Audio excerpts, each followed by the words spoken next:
రంగారెడ్డి జిల్లాకు సంబంధించిన జర్నలిస్ట్ మిత్రులందరికీ 3వ మహాసభ మరి సభకు వచ్చేసిన మిత్రులందరికీ కూడా హృదయపూర్వకంగా మొదలుగా శుభాకాంక్షలు తెలియజేస్తా ఉన్నాం.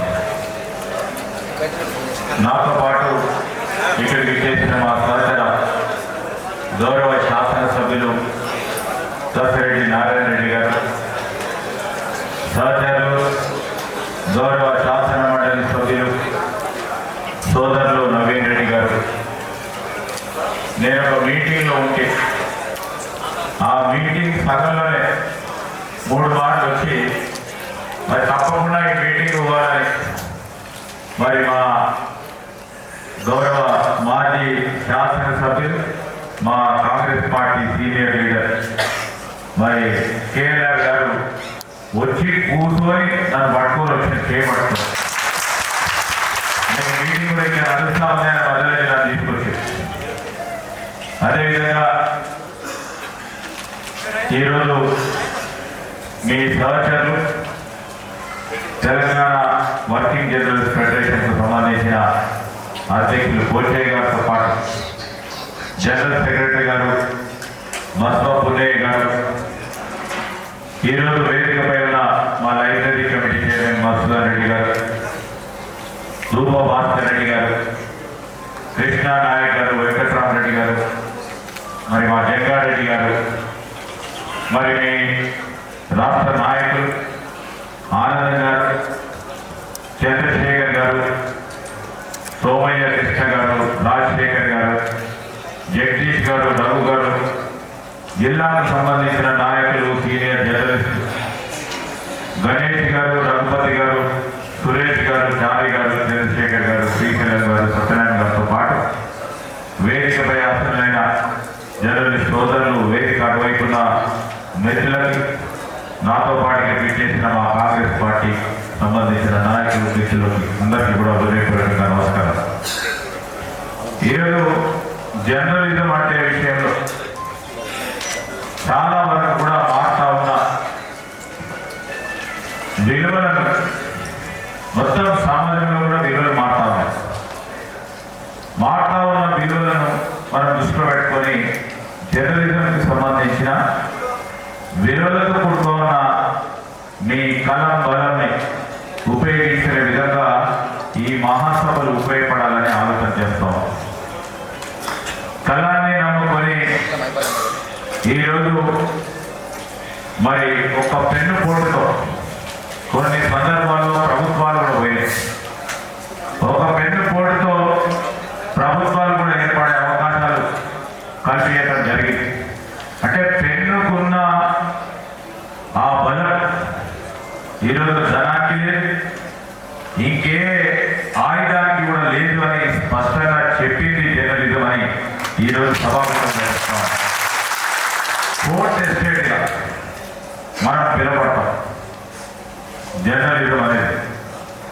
ఈ ఫోర్త్ ఎస్టేట్కి సంబంధించి ప్రాథమికంగా మనం చూస్తే మన రాజ్యాంగంలోని ఆర్టికల్ 91A సంబంధించిన అంశంలో ఫ్రీడమ్ ఆఫ్ స్పీచ్ సంబంధించి ఈరోజు మీకున్న ఆనాడు రాజ్యాంగ నిర్మాణం ఎంత దూరదృష్టితో ఆలోచన చేస్తే ప్రజాస్వామ్యంలో మూలమైన జర్నలిజాన్ని కూడా గుర్తించి ఈరోజు మా సోదరులు చెప్పినట్టు ప్రతిపక్షం, అధికార పక్షం వీటన్నిటితో పాటు ఈ జర్నలిజం కూడా ఉండాలి, ఆ స్వేచ్ఛ ఉండాలి. ఆ స్వేచ్ఛనిచ్చే కార్యాచరణ ఆ రోజు మరి రాజ్యాంగ నిర్మాణాలు చేసిన ఆలోచనను మీరు దృష్టిలో పెట్టుకోవాలని కోరుతాను. నేను మీ అందరినీ కూడా కోరేది మారుతా ఉన్న విలువలు ఈరోజు ప్రతి వ్యవస్థలో బ్లాక్ షీప్ ఉండడం కాదు, కానీ అందరినీ కూడా మనం బ్లాక్ షీప్గా మనం తీసుకోవాలి.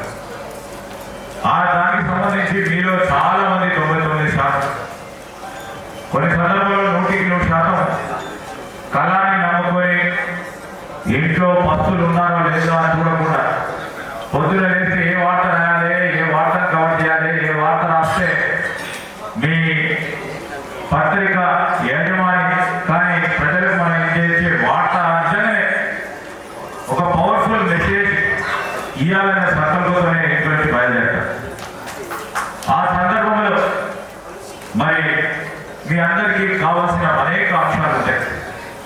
మనం అందరం కూడా చూస్తూ ఉంటాం. దీంట్లో కూడా ఉంది హలం కలం రెండే సామాజిక ఆయుధాలు. సామాజిక పరంగా ఆ రోజు నవీన్ గారి పార్టీ అధికారంలో ఉన్నప్పుడు కానీ ఈరోజు మేము అధికారంలో ఉన్నాం. ఇది ప్రజాప్రభుత్వం. ఈ ప్రజాప్రభుత్వంలో మీరు అందరూ భాగస్వామ్యం చేసినామంటే ఇక్కడ ఉన్నాం. భాగస్వామ్యం చేయలేకుంటే ఇబ్బందికరంగా ఉంటుందని స్పష్టంగా కనబడదు.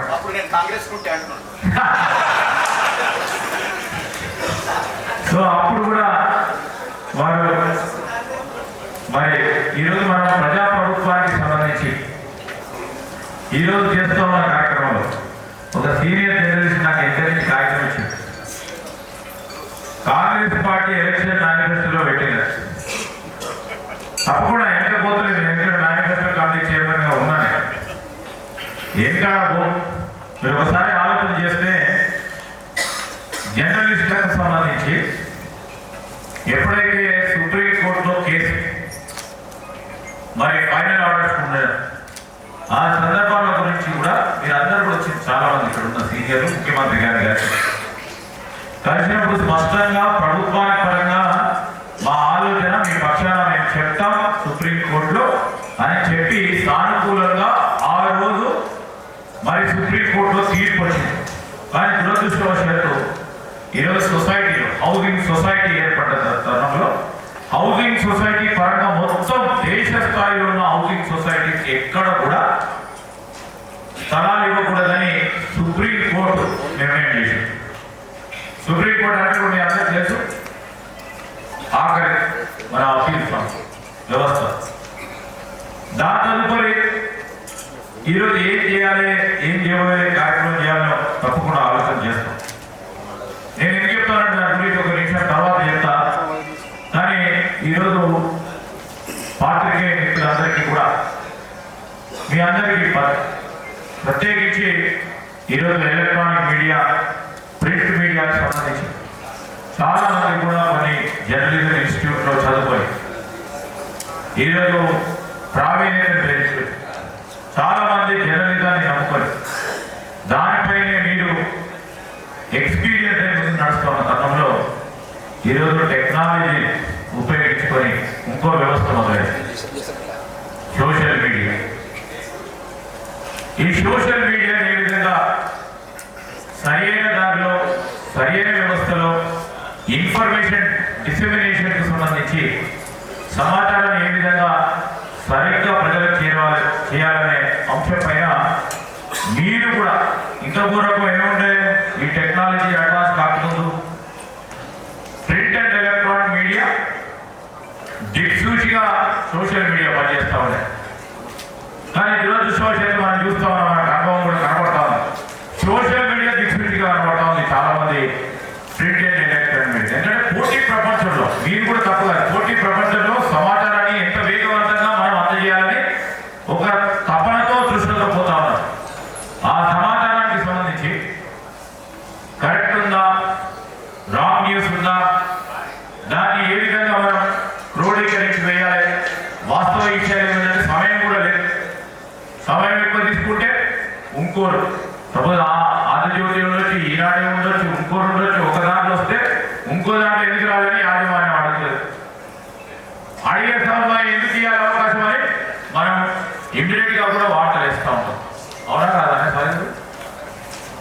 అట్లాంటి సందర్భంలో దాన్ని ఏ విధంగా మనం ఆ లిమిటేషన్ దేనికైనా ఏ ఇన్స్టిట్యూషన్స్ కైనా ఈరోజు మేము పొలిటీషియన్స్ గా ఉన్నా లేకుంటే ఇంకో ఎగ్జిక్యూటివ్ ఉన్నా జ్యుడిషియరీ ఉన్నా దాంట్లో లిమిట్స్ ఉంటాయి, దాంట్లో బౌండరీస్ ఉంటాయి.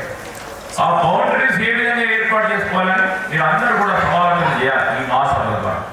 బికాస్ రెస్పెక్ట్ రావాలి, మీ గౌరవం రావాలి సమాజంలో. తిరిగి ఏ విధమైన గౌరవం ఏ విధంగా ఉండేనో నేను మనం చెప్పిన స్వాతంత్రం రాకముందు మహాత్మా గాంధీ లాంటి మహనీయులు కూడా ఒక జర్నలిస్ట్గా ముందుకు నిలబడి యంగ్ ఇండియా అనే ఒక పత్రికను స్థాపించి అనేక మంది స్వాతంత్ర సమరయోధులు ఈరోజు జర్నలిస్ట్గా నిలబడి స్వాతంత్రానికి కారణమైంది. ఆ విధమైన రెస్పెక్ట్ రావాలి మనం తిరిగి. ఆ రెస్పెక్ట్ రావడానికి ఈ అంశాలు మీరు పరిగణనలోకి తీసుకోవాలి. మీ మహాసభల ద్వారా కానీ మీరు అంతర్గత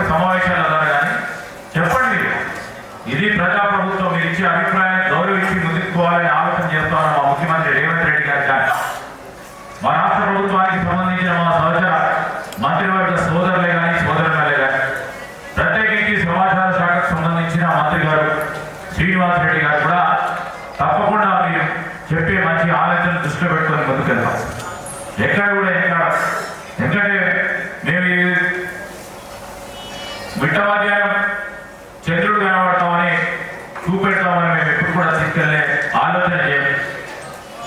నేను ఇప్పుడే చెప్తా ఉన్నా, నేను కొంతమందికి ఇబ్బంది కలుగుతుండొచ్చు, కానీ ఇది చేస్తాం అది చేస్తాం ఏది చేస్తాం చేసేది ఏ విధంగా చేయాలని ఆలోచన చేసుకొని ముందుకెళ్తాం. మిత్రులారా, నేను అక్కడే కోరుతా ఉన్నా, నేను మీ అందరికీ కూడా ఈరోజు మీ తిరిగి సమాజంలో పెద్ద గౌరవం రావాలి.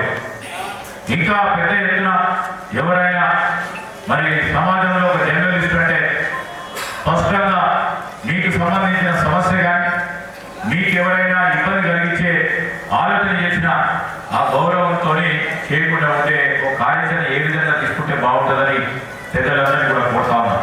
ఎందుకు చెప్తా ఉన్నామంటే ఈరోజు మనం ప్రత్యేకించి చూస్తా ఉన్నాం, సోషల్ మీడియాలో కానీ లేకుంటే ఇతర అస్త్రాల ద్వారా జర్నలిజంకి చెడు పేరు తీసుకొచ్చే కొంతమంది ప్రయత్నం చేస్తా ఉన్నాం. దాన్ని ఏ విధంగా మనం అడ్డుకట్ట వేయాలి, వాటిని కూడా మనం కలుపుకొని మరి ఒక నిర్దిష్టమైన ప్రణాళిక తయారు చేసుకోవాలి. నేను మీరు మాట్లాడుతూ ఉన్నప్పుడు మా కమిషనర్ గారికి ఫోన్ చేసిన, ఇన్ఫర్మేషన్ పబ్లిక్ రిలేషన్ సంబంధించిన కమిషనర్ గారికి ఫోన్ చేసిన, ఈరోజు మీరు చెప్పిన అనేక అంశాలను కూడా దృష్టిలో పెట్టుకున్నాం. అందరు తీసుకొచ్చి నా నెత్తిలో పెట్టి నేను ఈరోజు మీటింగ్కి వస్తా అంటే మా కేఎల్ఆర్ గారు కూడా మీ ఉన్నాడని చూస్తున్నాడు.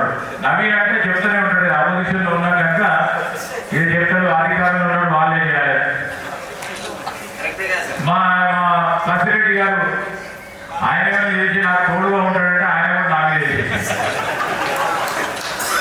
దానికి తోడు మా మిత్రులందరూ కూడా మా మొదలు పెట్టనే మా మధు అన్ని నువ్వే చేయాలని చెప్తా ఉన్నాడు. మొన్న మా భూపాలపల్లి జిల్లా కేంద్రంలో కూడా ఉన్నారు, బసవపున్నయ్య గారు కానీ చంద్రశేఖర్ రాజశేఖర్ గారు కానీ ఇతర మిత్రులందరూ కూడా ఉన్నారు. అక్కడ ఉన్నప్పుడు స్పష్టంగా మేము చెప్పాం, కొన్ని ప్రాథమికంగా మొత్తం రాష్ట్ర వ్యాప్తంగా కూడా మరి జర్నలిస్టులకు సంబంధించి ఇప్పుడే మిత్రులు చెప్పినప్పుడు చాలా ఇబ్బందులు ఉన్నాయి. ఆ వాస్తవాలన్నింటినీ మనం గుర్తించి అనేక సందర్భాలు మా మిత్రులందరూ ఒకటి ఎప్పుడు మర్చిపోయారు. ఇప్పటి వరకు జర్నలిస్ట్ సోదరులకి ముఖ్యమంత్రి గారు ఈ 2 సంవత్సరాల్లో 5 సార్లు కలిశారు. 5 సార్లు మా నవీన్ చెప్తాం, 5 సార్లు కలిసి నేను చెప్తున్నాను, 5 సార్లు కలిసి సమస్య పరిష్కారాన్ని గురించి మరి శ్రీనివాస్ రెడ్డి గారికి చెప్పి సమస్యను ఏ విధంగా పరిష్కారం చేయాలి. ఈరోజు మా జర్నలిస్ట్ సోదరులు కింది స్థాయి నుంచి ఎందుకంటే మార్గంలో ప్రాంతంలో చిన్న గ్రామాలకు సంబంధించిన మా మిత్రులను కూడా మా జర్నలిస్ట్ మిత్రులను కలుసుకునే ప్రయత్నం చేస్తాం. మా మంత్రులందరూ కూడా ఈరోజు అనేక సందర్భాల్లో ఆ జర్నలిస్ట్ సోదరులందరూ కూడా కలిసారు. వాళ్ళు కలవలేదని నాకు తెలుసో తెలియదు చెప్తారని మేమైతే కలిసినాం. కలిసి వాళ్ళలో వాళ్ళ సమస్యల్లో పాత్రదారులు కావాలని ఆలోచన చేస్తున్నాం. ఈరోజు సమస్య పరిష్కారం కొన్ని కావచ్చు, కొన్ని కాకపోవచ్చు, వారి నుంచి ఈ విధంగా అయితే సమస్య పరిష్కారం చేయొచ్చు అనే ఆలోచన తీసుకుంటాం. ఆలోచన ప్రక్రియ భాగంలో ముందుకెళ్తాం. ఈరోజు శాసన మండలి సభ్యులు నేను చూస్తూ ఉంటా, ఆయన శాసన మండలిలో గుర్తుంటాడు, ప్రభుత్వం ఏమైనా అంటే కుడదామన్నట్టు చూస్తూ ఉంటాడు. సో ఆ స్పీడ్ వద్దు. మా ప్రజా ప్రభుత్వంలో మీకు ఆ స్పీడ్కు సంబంధించిన అంశం అర్థం ఉండదని మేము మా గౌరవ శాసన మండలి సభ్యులకు అనేక సందర్భాల్లో చెప్తా ఉంటాం. ఇక ప్రతిపక్షంలో ఉన్నాం కదా అని ఆయన పాత్ర ఆయన నిర్వహిస్తూ ఉంటాడు, కాదంటారు. నేను ఈరోజు కూడా చెప్తాను, సుప్రీంకోర్టు తీర్పు వచ్చిన నేపథ్యంలో మీకు ఈ ప్లాట్లకు సంబంధించిన అంశం విషయం తప్పకుండా మేము సెన్సిటివ్ సున్నితంగా దాన్ని ఏ విధంగా పరిష్కారం చేయాలి అనే అంశం విషయంలో దానికి ఒక క్లారిటీ రాకుంటే లీగల్గా ఒక ట్యాంగిల్ ఎక్కిపోయాం, సమస్యలు ఎక్కిపోయాం. ఆ సమస్య నుంచి బయటికి ఎట్లా రావాలి, మేము సీనియర్ అడ్వకేట్లను కూడా అడిగినాం ప్రధానంగా. ఎందుకంటే ఈ సుప్రీంకోర్టు ఇచ్చిన తీర్పు వల్ల చాలా మందికి కూడా అంటే నిజంగానే మరి ఎలిజిబుల్ జర్నలిస్ట్ సోదరులకు కూడా ఇబ్బంది జరుగుతూ ఉన్నది. ఇప్పుడు ఆల్రెడీ అలాట్ అయిపోయి వెయిట్ చేస్తూ ఉన్న చాలా మంది వారికి కూడా ఇబ్బందికరంగా ఉంది. దాని పరిష్కార మార్గాన్ని చూడాలని ఒక పక్షాన ప్రభుత్వ పరంగా ఉన్న మా అడ్వకేట్ జనరల్ గారిని ముఖ్యమంత్రి గారు ఆదేశించడం జరిగింది. అదేవిధంగా సీనియర్ న్యాయవాదులను కూడా మేము అడుగుతా ఉన్నాం. ఏ కోణం నుంచైనా చిన్న పరిష్కార మార్గం ఉంటే దాన్ని పరిష్కారం చేస్తే మీ అందరికి కూడా వెంటనే ఒక ఆలోచన చేసి ముందుకెళ్తాం. ఒకవేళ అది ఆలోచన కావాలి అంటే దానికి ఇంకా ఏదైనా ఆల్టర్నేటివ్ వే ఉండాలి. ఆలోచన చేసే క్రమం మీరు కూడా ఇచ్చే ఆలోచన ఇవ్వండి. ఎందుకంటే నా I can't speak supreme court against judgement ఈ విషయంలో దాన్ని మేము కన్సిడర్ చేయమంటే కూడా రాజ్యాంగబద్ధంగా ఉల్టా ఉంటుంది. అందుకోసం నేను మీ అందరినీ కూడా కోరుతా ఉన్నా. అది కొద్దిగా క్లిష్టంగా సున్నితమైన సమస్య మా ముందట ఉంది. మీకే కాదు మా ఊర్లలో కూడా అదేవిధంగా చిన్న సమస్య ఏర్పడింది. ఆ సమస్యను పరిష్కారం చేయాలని ఆలోచన చేస్తూ ఉన్నాం. మన ఈ మధ్యలో మరి ప్రెస్ అకాడమీ చైర్మన్తో మిగతా సభ్యులతో కూడా మా సహచర గౌరవ మంత్రి గారు శ్రీనివాస్ రెడ్డి గారు మీటింగ్ ఏర్పాటు చేయడం జరిగింది. ఆ మీటింగ్లో ప్రధానమైన అంశాలు ఒకటి హౌస్ రైట్స్ విషయంలో ఇదే విధంగా మరి అడ్వకేట్ జనరల్తో మాట్లాడతామని మరి శ్రీనివాస్ రెడ్డి గారు చెప్పారు. మీ అక్రెడిటేషన్కు సంబంధించిన అంశం విషయంలో కూడా ఆ సమస్యను కూడా లేవదీశారు. ప్రత్యేకించి మీరు ప్రధానంగా హెల్త్ కార్డ్ సంబంధించి నవీన్ చెప్పినట్టు తప్పు కూడా నేను ఈరోజు మా సోదరులు చెప్పినట్టు మరి ఒక పెద్ద హృదయంతో మా కేఎల్ఆర్ గారు కానీ ఇన్సూరెన్స్ పాలసీకి సంబంధించి ఈ జిల్లాకు సంబంధించిన జర్నలిస్ట్ సోదరులకి ఒక మంచి ఆలోచనతోనే వారి సొంత ఆలోచనతో సొంత బలంతో సొంత నిధులతో కార్యక్రమం చేపడతామని చెప్పడం జరిగింది. వారికి నేను హృదయపూర్వకంగా అభినందనలు కృతజ్ఞతలు తెలియజేస్తాను. కానీ రాష్ట్ర వ్యాప్తంగా కూడా ఇదే విధంగా ఉంటుంది. మరి అన్నింటిలో మా కేఎల్ఆర్ గారు కాబట్టి అందరూ ఉన్నారు. అంత శక్తి యుక్తి ఉన్న వాళ్ళు ఉండాలి. అంటే శక్తి కూడా ఉండాలి కదా. మా కసిరెడ్డి లాంటి శక్తి ఉండాలి, మా కేఎల్ఆర్ గారు లాంటి శక్తి ఉండాలి. మరి ఆ విధంగా ఉన్నప్పుడు మొత్తం రాష్ట్ర వ్యాప్తంగా కూడా రాష్ట్ర ప్రభుత్వ పాలసీ హెల్త్ కార్డ్కి సంబంధించి మా పొంగులేటి శ్రీనివాస్ రెడ్డి గారు కూడా ఈరోజు ఒక కమిటీని ఏర్పాటు చేసుకొని మీ జర్నలిస్ట్ సోదరులందరితో కూడా మాట్లాడుతూ ఉన్నారు. దానికి సంబంధించి మరి ఆరోగ్యశ్రీకి సంబంధించి ఆ అధికారులతో కూడా సమావేశాలు కూడా ఏర్పాటు చేయడం జరిగింది. ఏ విధంగా చేస్తే అందరికీ కూడా అంటే చాలా పెద్దగా ఇప్పుడు మీరు చూస్తే రంగారెడ్డి జిల్లాలోనే 1124 మంది జర్నలిస్ట్ సోదరులు. ఎంత బలం చూడు మీకు. అదే మా 13 నియోజకవర్గాలు కూడా ఇది లేదా ఇంత బలమైన జిల్లాలో ఇంతమందికి ఉపయోగపడాల్సిన అవసరంతో పాటు వేలాది మంది మా జర్నలిస్ట్ సోదరులు. నేను మన భూపాల్ వెళ్ళిపోతే ఈ సభకు సంబంధించే మరి వర్కింగ్ జర్నలిస్ట్ ఫెడరేషన్కి సంబంధించిన మీటింగ్కి పోయినా వారు కూడా ఇదే ప్రశ్నలో ఉంది. నేను హెల్త్ కార్డు సంబంధించిన అంశం విషయంలో సానుకూలంగా ప్రభుత్వం ఉంది, కమిటీ వేసింది, అధికారులు కూడా దాన్ని కరెక్ట్ నిర్ణయం తీసుకోవాలి. సో ఆ విషయంలో స్పష్టంగా ఉన్నాం. అక్రెడిటేషన్కి సంబంధించి కానీ మొన్న ఈ మధ్యలో మరి మీటింగ్ ఏర్పాటు చేసినప్పుడు జర్నలిస్ట్ సోదరులు మరి అవార్డ్స్కి సంబంధించిన అంశాన్ని కూడా లేవనెత్తారు. దానికి కూడా సానుకూలతతో మరి మంత్రి గారు కూడా పై మూవ్ చేయడం జరిగింది. అదేవిధంగా ఈ హై పవర్ కమిటీని ఒకటి ఏర్పాటు చేయాలని మీ జర్నలిస్ట్ సంబంధించిన సోదరులు కూడా కోరింది.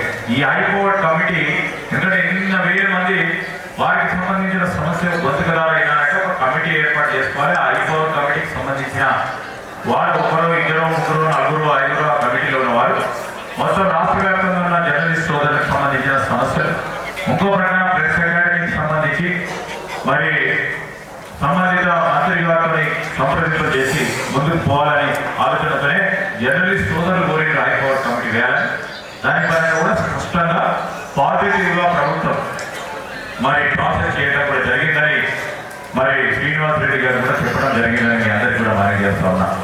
ఈ సందర్భంలో మరి మిత్రులందరూ కూడా వచ్చి ఇవాళే నిర్ణయం తీసుకుంటారేమో హౌస్ రైట్ అని మీరు చెప్తా ఉన్నారు. మాకున్న సమస్యను మీతో పాల్పంచుకున్నాం. ఈరోజు మేము మళ్ళా మా అందరికి ఈ 1000 పై తీసుకున్న మా జర్నలిస్ట్ సోదరులందరూ కూడా మాతో పాటు నడవాలనే ఆకాంక్ష ఉంటుంది. ఎవరు దూరం చేసుకోవాలనే ఆకాంక్ష ఉండదు. దానిలో భాగంగా ఎక్కడ ఏ విధంగా సమస్య పరిష్కారం చేయాలి. ఎందుకంటే మీ అందరూ కూడా చూసిండ్రు రెవెన్యూ చట్టాన్ని మార్చడం, ధరణి మార్చడం, భూభారతి తీసుకొచ్చాం. ఆ భూభారతికి సంబంధించి కూడా నేను రాజకీయాల వదిలేడు మా గౌరవ సభ్యుడు నవీన్ చూస్తా ఉన్నాడు. మన భూభారతి ధరణి ఏమంటున్నారు, నేను పోదాచుకోలేదు. ఎందుకంటే వాళ్ళు రాసి సంగతి భూభారతికి సంబంధించి దాంట్లో ఎక్కడైనా వెసులుబాటు ఉంటే, అంటే నేను ఏమంటున్నా దాంట్లో ఎక్కడైనా వెసులుబాటు ఉంటే ఇప్పుడే చర్చిస్తాం. ఉద్యమకారుల కింద తీసుకోండి సార్, ఏం కాదు. అంతా తెలంగాణ అభివృద్ధికి దొరకపడరు కాబట్టి ఉద్యమకారుల కింద తీసుకుంటే ఈజీగా అలాట్మెంట్ చేయొచ్చు. దానికి పరిష్కారం ఏముంటుంది సార్ మీ చేతి? భూభారతికి సంబంధించి చెప్తారు. భూభారతికి సంబంధించి దాంట్లో ఎక్కడ ఏ విధంగా వెసులుబాటు దొరుకుతుందా చూసి ఇక్కడ చట్టం ఆల్రెడీ ఏర్పడ్డది. మరి ఏ విధంగా చేయాలో ఆలోచన ప్రక్రియను పాజిటివ్ గా ముందుకు తీసుకెళ్లే ప్రయత్నం చేస్తామని మా జర్నలిస్ట్ మిత్రులకు పెద్దలందరికీ కూడా మనం చేస్తా ఉన్నాం. రెండవది ఆయన ఉద్యమకారుల గుర్తింపు చేయాలి. 2014లో మీ అందరినీ గుర్తింపు చేసి కూడా ఇచ్చేది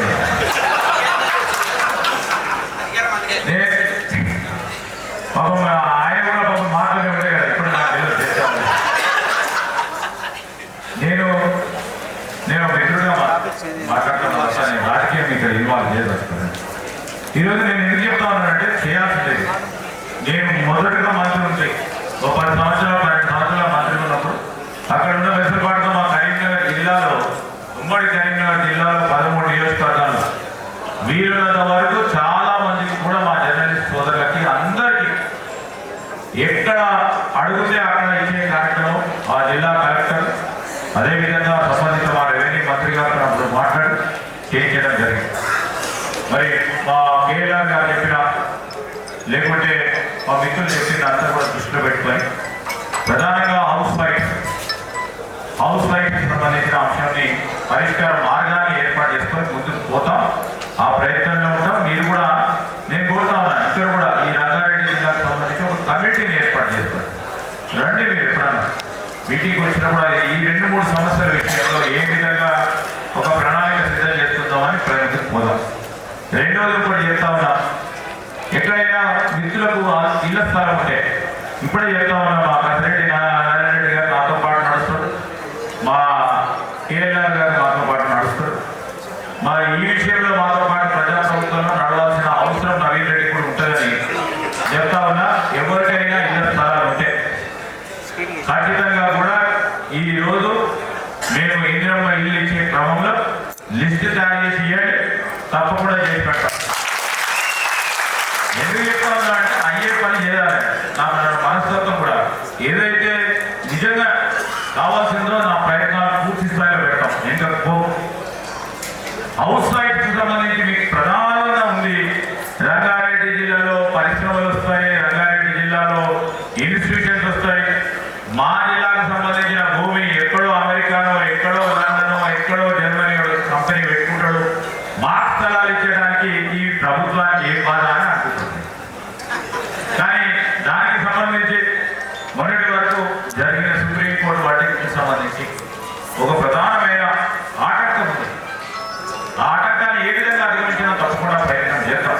సరే, దాన్ని పక్కన పెట్టి ఇంకో ప్యారలల్ ఏ విధమైన ఆలోచన చేస్తే ఒక సొల్యూషన్ దొరుకుతుందో ఆలోచన చేద్దామని మా సోదరులందరూ కూడా నేను తెలియజేస్తా ఉన్నా. నేను ఈ సందర్భంలో మరి మిత్రులందరూ ఉన్నారు.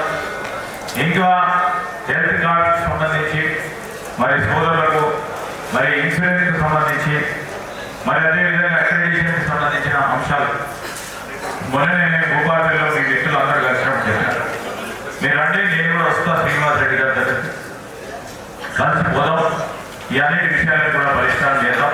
జిల్లాకు సంబంధించి మీ హౌస్ రైట్స్ సంబంధించి కూడా నేను జిల్లా ఇన్ఛార్జ్ మంత్రిగా మరి ఎంతవరకు దీనికి సమస్య పరిష్కారం చేయాలో ఆల్టర్నేటివ్గా దీనికి సమస్య మార్గాలు ఆలోచన చేసి ముందుకెళ్లే ప్రయత్నం చేద్దామని ఆలోచనలు ఉన్నాం. ముఖ్యమంత్రి గారు కూడా అదే దృష్టిలో ఉన్నారు.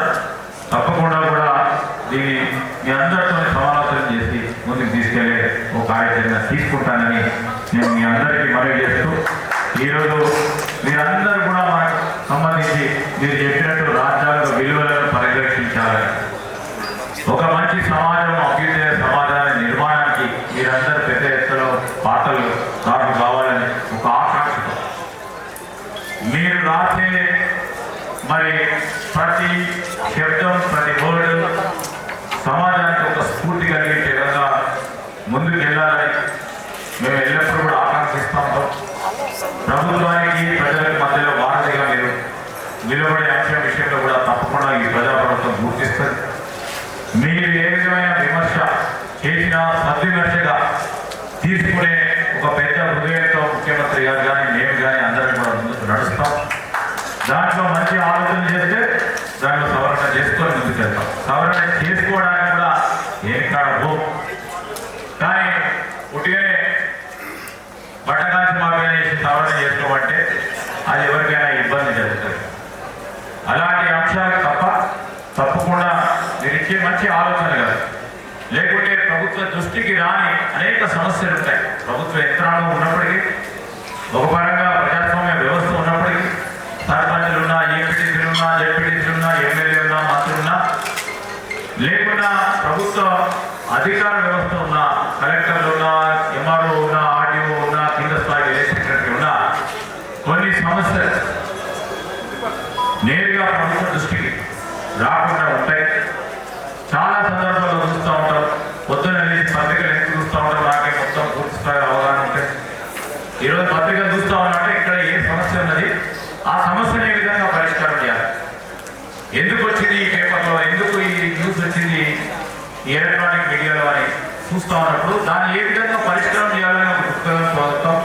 మీరు అనేక సందర్భాల్లో మీరు అదే విధమైన మరి ఆలోచన చేస్తూ పత్రిక కానీ ఎలక్ట్రానిక్ మీడియా ద్వారా మీరు ముందుకు వెళ్తా ఉన్న తరుణంలో మీ అందరికీ కూడా ప్రభుత్వం తరఫున మాతో వీలు అయినటువంటి అనేక సంక్షేమ పథకాల్లో మీరు కూడా పాత్రదారు ఏ విధంగా అయితే బాగుంటుందని, ఈరోజు ఆర్థిక పరంగా ఇబ్బందికరంగా ఉన్న మా మిత్రులకు కూడా ఏ విధమైన ఆలోచన చేయాలి, ఏ విధమైన వారిని ఆదుకునే కార్యక్రమం బాధ్యతంగా చేయాలని మేము తప్పకుండా ముందుంటామని మనవి చేస్తూ, మరి ఒక రాముని పాట పాడిన మా భాష గారి తాజా భాష ఏం చెప్పాలని పైదానే మరి శ్రీరాముని పాట పాడి రాముని పాట పాడిన తాజా భాష గారి బాగా పాడి